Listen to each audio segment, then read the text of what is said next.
Ian, Pat. I went to CES back in 2010. Wow, 9 years ago. My friend AJ. Mm-hmm. And there was a lot of stuff there at the time. There was the big thing were like 3D TVs, which never caught on. No. That was a big thing, and picture frames, and like boxy box and like Roku boxes. That was the formation of them. Picture frames? Picture frame, like digital picture frames, were huge like 9-10 years ago. You don't remember that? They were. I mean, I do. They never caught on though. I just can't believe that. They never caught on. That was like the present for like your grandmother and like aunt and uncle for like a year and a half, 2 years. Just some rotating pictures. Yeah. Yeah, rotating like people don't buy. They still sell them. But anyway, that was a big thing. And Seems of course, like a simple idea. Like and everything died out from that. They didn't see what was coming, and then the Roku and Boxy Box just got integrated into smart TVs. They took the technology and integrated it. Here's the point: a lot of the stuff comes out of CES that you see later on, and it changes and morphs.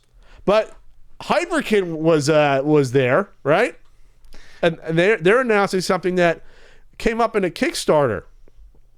Last year that unfortunately didn't hit the market for. It was modding your Zapper to play Duck Hunt. Well, and that was just for one game. For one game. You could only do it for one game with the modification. But as we usually see, once an idea starts to, once a solution starts to take hold, people will they'll try it out. They'll try it out. So besides Hyperkin, I did see one I think a couple weeks ago that had like a device you could clip onto an NES. Zapper, and basically it lets you play NES games in like a Wii Remote type mode. Oh, all right. Which is like a pointer type mode. We're getting off topic here, but I'm just saying. So what I'm saying, technology. We're getting to the point now. So that happened, and now here's Hyperkin announcing another Zapper HD solution. Yep, Hyper Blaster HD.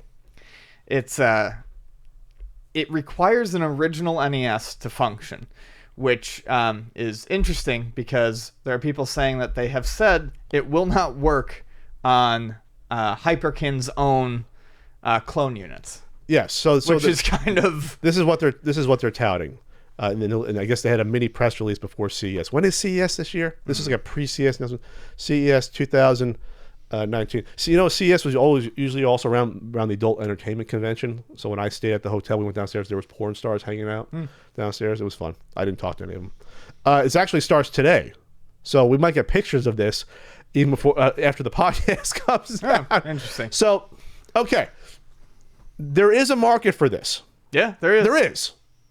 But I think we're getting to that point where people hooking up their original NESs to HDTVs is quickly vanishing. Yes. In lieu of people hooking up their HD Retron clone systems that have been out in the market for a couple of years now. Right. And their Retron 5s and stuff that Analog's been putting out, for example. So stuff that has an HDMI out that upscales. At the store, I can attest to basically anyone who has a flat screen or an HD TV or doesn't have like a game room dedicated to it. Mm-hmm. Everyone's buying a clone solution at this point.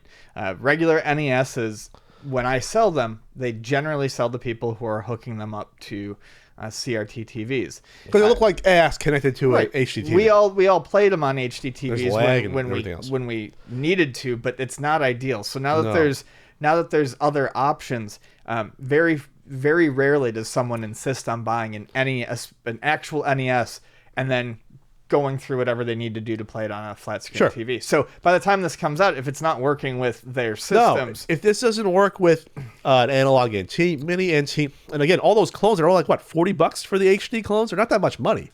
For NES, the Super Retro or the Retron HD is $40. Yeah. So I will say this is dead in the water if this only works with an original NES. I will say that. I will go on record saying that. You will not sell many of these. We're gonna sell them. I can tell you they'll move. Okay. Just out of curiosity. I'm not saying 5. I'm not saying like tons and tons, but you'll sell some. They'll move. But then they'll try hooking it up with their clone and realizing, fuck. No, it'll be a new it'll be a new light gun question. Instead of people being like, can I buy a light gun? And I'm like, do you have a flat screen TV? And they're like, yes. And I say no. Now it'll be, can I buy this light gun? And I'll be like, are you using an original NES? And they'll say no, I'm using a clone. And I'll be like, well, then you can't buy it. Okay, they needed to come out with this like 8 years ago. Like this is when this would have sold. a million of But them. again, this is another stepping stone. I mean, we're probably almost there. It's probably the same technology you point out of using it as a pointer. It's probably something like that because you can't We'll have to imagine any see. other technology Yeah. that would easily do that besides like acting like a pointer, like we said. As long as it works with the clones, I think it's fine. I mean, I would might buy a clone just so I can have the capability. Right. Again, it's not a lot of games. Use a certain NES guide app, but there's 15 Zapper games, something like that. Yeah. I should know this off the top of my head. So really, once you get past Duck Hunt, I mean the casuals, those casuals out there, they know about Duck Hunt, they know about Hogan's Alley, Wild Gunman, maybe Wild Gunman, and then Gumshoe. no, they don't know about Gumshoe for the most should. part. They should, but seriously, it's 3 games that people would be finally remembering that they want to play, Yeah. and really one. And after that, you cannot. Hopefully, this is like a $25 item. I'm gonna guess 20 to 25. You can't you can't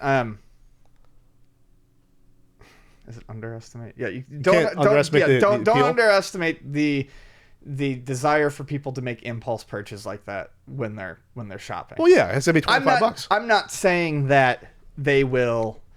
Like I said, I'm not saying that they'll sell like wildfire or anything like Like that. Wild Gunman? But or that they'll even be used a lot. But they'll be purchased. Okay, They'll be purchased. I'll buy one. I'm not gonna say I'm not gonna buy Yeah. one. They'll probably be purchased and then left on a game room floor, never remembered. But like if we're yeah. doing an NES marathon, we're not using an HDTV with an original NES. You can't do it. Yeah. We're not there yet. If I had a mini NT, yeah, we could talk about that.